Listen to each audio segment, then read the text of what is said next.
on, you can go around. I'm going super slow. Because he just wants to sit there. Yep, he's not gonna pass, okay. So, hello guys. Welcome to another video. I am going to use this video as kind of a test to see how this new fancy lavalier microphone works. I don't know if you can tell right now, but I'm accelerating and the truck is extremely loud while it's doing so. So I can barely hear myself. So if you can hear me, that's awesome. Yeah, so today I'm gonna basically explain how I got into trucking in the first place. Because contrary to what a lot of you have said and believe, I'm a first generation trucker. My parents weren't in the industry at all. They had their own software company, of all things. I mean, like, going through school and everything like that, it was super important to do well and then go to post-secondary and get a good education and get a good paying job after that. So straight out of high school, I applied for a bunch of colleges and universities. I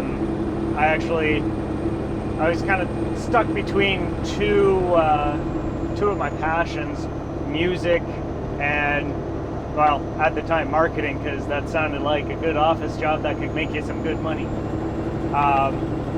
And I applied for music, some sort of university music program, and totally bombed the audition. I didn't rehearse or anything at all. And I applied for marketing at a bunch of colleges too and got accepted to pretty much all of them. So I went to the one that's local to me. Yeah, so I did my first year of college out of high school for marketing.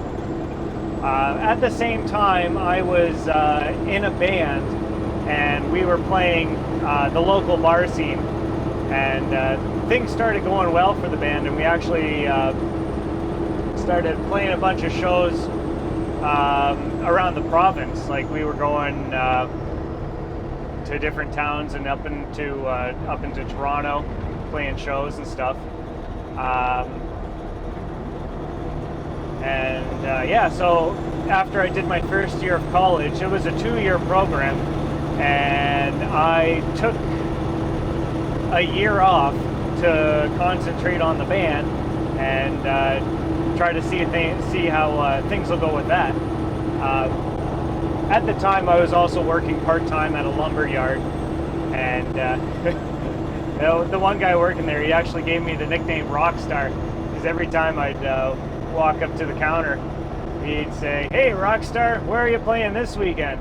Well, like, "Oh, we got the show here on Friday and the show here on Saturday, and then next weekend we're back in town, and then next weekend," like, we were always constantly busy with shows. Like, "You should come out." No one ever did. So yeah, we had the first few gigs, we would all drive our separate vehicles. I had an old 98 Honda Odyssey van, and that thing was hilarious. It was like a 90s spaceship, and we'd just load up the back with gear. And the one time I was actually driving to practice, I had the PA system in the back, and it was just knocking around everywhere. There wasn't any securement on it or anything. So I went around one corner, and one of the speakers fell on its side. So I'm like, okay. And I jerked the steering wheel really quick to try to upright it, and it uprighted and went the other way and smashed out the rear windshield. So it was this big green Honda Odyssey van with a replacement hatch on the back that was painted white. The tint didn't match or anything, and eventually I just covered it with stickers. It was definitely a vehicle you can see a high school kid driving around in.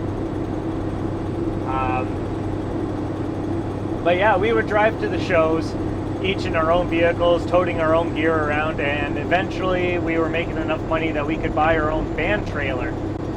So I took that Honda Odyssey van and pulled around this, I think it was an 8x10, maybe 8x12 enclosed trailer, single axle, no brakes, and the old 4-cylinder in the van was working hard. We could barely keep up with trucks at 105 kilometers an hour. So I'd be driving around, going to shows, keeping up with trucks, just sitting, hanging out, chilling on the highways. And that was actually a blast for me, just driving around with the traffic. Like there were some shows going up to Toronto that literally the drive to and from the show was the best part of the gig. It was just kind of hanging out on the highways. So that was my my first little taste of what it's like to be on the road. So the next year, the band thing kind of started slowing down a bit. So I was accepted for some sort of business program at university. So I did a year there, and I absolutely hated it. I'm like, this is not what I want to do with my life. I'm not enjoying this program at all. I mean, some of the classes were pretty fun, but no, it wasn't for me. So at that point, I was saying, well, next year, I gotta figure out what gear I'm in.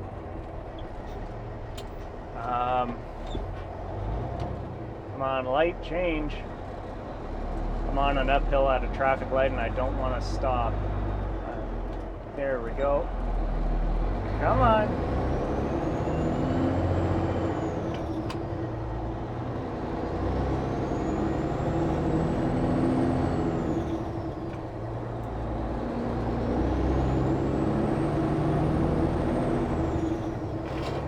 Whoops. Okay. I feel bad for all the traffic behind me because I'm definitely holding people up. Anyways, I did not enjoy university, and I didn't really want to be doing marketing anymore at all.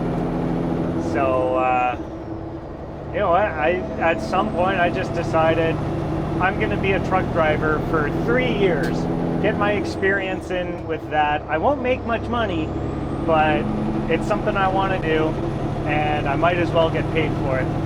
So I'll do it for 3 years and then find something else. I'll go back into marketing or something. So at that point, I said, screw this university stuff. I'm going to finish my college degree, because it's only a 2-year degree, and start my trucking career. So second year college, one of the first classes, I need to drop a gear still.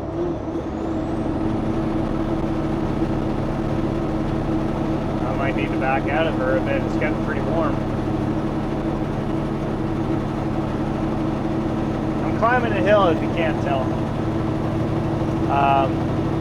But yeah, one of the first classes in my second year college, the teacher was an entrepreneurial studies or something like that, and the teacher was a venture capitalist in her spare time. So she brought up this website of a trucking company out of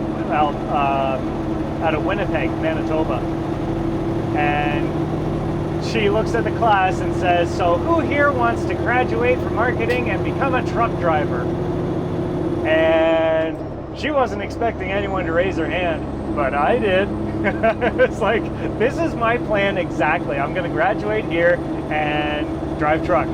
She's like, well, it's good you have a plan. But she started a trucking company with her uncle or nephew or brother or something like that. And she said, if you ever want to start a trucking company again, or if I ever wanted to start a trucking company, talk to her. And I still got that in my mind. But yeah, that was pretty funny. just going into the first class like that and not wanting to be in the program at all, and just wanted to be a truck driver. So anyways, I did do the full year. I got my marketing diploma, and straight out of college I went to trucking college, learning how to be a truck driver. It was a 3-year program, and I think it was like a month and a half of in-class stuff, and then in the yard, moving around the truck, learning the basics. One of the funny things, first time trying to back up a transport truck with a 53-foot trailer. At that time, I was used to the van trailer and the van with the, I'm spiking the pyro there. Yeah, used to the van trailer with the van and the hitch right off the bumper. So when you're backing that thing up, it's a pretty short wheelbase, and any small movements in the steering wheel result in big changes at the trailer. So first time hopping in the truck, I'm like, oh yeah, I got this. I know how to use the mirrors to back up a trailer. I move the steering wheel like this. Guess what? Nothing happened. Like, what's going on? And you basically have to crank the wheel and still sit there and wait for something to happen at the end of the trailer. It was hilarious. But I did get the hang of it. And the last month and a half of the program was all on the road in the truck with the trailer, learning everything. By the time it came at the end of the program to do the test, I was the only one in the program who actually mastered the standard transmission in a truck and did the test on a standard. Everyone else did it in an automatic, and I was one of the few students to pass on their first try. A lot had to go back and book another test, do a bit more in-truck work, that kind of stuff. And basically once I passed my test, I was already looking for places, and there was one outfit near where I was living at the time that hired me on the spot, basically. And my first week there, the Monday, I wasn't even driving. I was sitting passenger with one of the local guys booting around town. And Tuesday, they gave me my own truck, and I did a couple local runs on Tuesday and Wednesday. And then Thursday, they buddy me up with another driver. He's driving his own truck, I'm driving my own truck, and we head down to Minnesota from Ontario. I didn't get back until late Sunday that week, so that was kind of a good, hey, this is what the industry's like. This is what you're expecting to do. This is what your life's going to be like. Working weekends? Yeah, you're going to do that. So, I did the OTR life for, it was about 2 years or so before I was starting to get tired of working the 6 days a week and not being home. I wanted a home life, basically. So I talked to the boss man, and he ended up putting me on one of the regional boards, and I started doing a lot of East Coast stuff. But one day they said, oh, do you want to try the 6-axle trailer, like doing some multi-axle stuff? I said, well, okay, I'll give it a shot. Don't know if I'm gonna like it. There's a lot more rules involved, and yeah. Anyways, I did a couple loads on that, was humming and hawing about it, and then saw my first paycheck and didn't have any complaints after that. So basically, since the first day I was driving, I skipped over that whole 3-year plan that I was thinking. I was going to be a truck driver for more than 3 years. Basically, I knew that I was going to want to get my feet wet with being a company driver and eventually buy my own truck and then go through and like basically have my own little fleet of trucks and my own company. When I started doing the multi-axle stuff, it was about the same time that I went up to the boss man there and I said, hey, you're selling off a bunch of these old company trucks.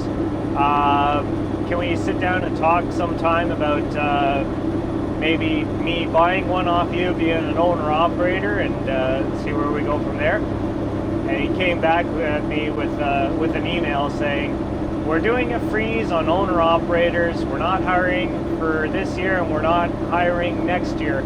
If that's a path that you want to pursue, go somewhere else. I'm like, well, okay. So I remember going down the highway on one of my last weeks there, looking at all the multi-axle trucks and companies going up and down the 401, and writing down the company names and doing some research. And it wasn't actually until going up and doing one of our regular loads that I was in the staging yard and looked to the truck beside me, and it was a good looking W900, and the company name had my hometown on it. So I'm like, holy crap, why haven't I heard of these guys before? So I do a little bit of research. Turns out it's just a little 6-truck operation, real friendly. I go to the shop, handed my resume to the mechanic. He calls the boss in, talked to the boss for a bit. The next day I'm talking to the dispatcher, and he basically hires me on the spot again. And I was a company guy here for 2 years, and then asked the boss man if I could buy my own truck, and he said, yep, sure, we'll arrange something. And I bought my nice pretty red Peterbilt 379, and haven't looked back. One of my next steps in line is now to, I'm still working on paying everything off. I set everything up to have a 5-year loan on the money, and I've reduced that basically down to 2 years. So I'm making pretty hefty payments to pay everything off in time. And then my next purchase is going to be my own set of V-trains. I mean, it's probably not the most financially viable move at this point right now, because I don't know if the extra cost of having my own trailers is going to offset whatever extra money I make by having my own trailers. But the next step after that is going to be getting my own running authority and a shop in there somewhere. I'm going to get my own shop at some point. I mean, you can rent trailers and still have your own authority, but I'd just rather have my own gear to begin with. So next in line is going to be the trailer purchase. And then from there, running authority and hiring drivers and have my own little fleet of drivers and have my own company. So I mean, it's a couple years away that I'll be hiring anyone, but yeah, I'll be keeping my eyes out. But yeah, so that's where I'm at right now, and where I'm looking in the next few years. If you have any questions about doing the jump to being an owner-operator, ask me. I'll do my best to answer them. I try to read every comment I get and answer to the ones I can. And if you have your own trucking company, let me know, give me some advice. I'll take anything you've learned over the years, good or bad, what I should be doing, what I should watch out for. All that's great information to have. So, anyways, yeah, have yourselves a good one, and I'll see you at the next video.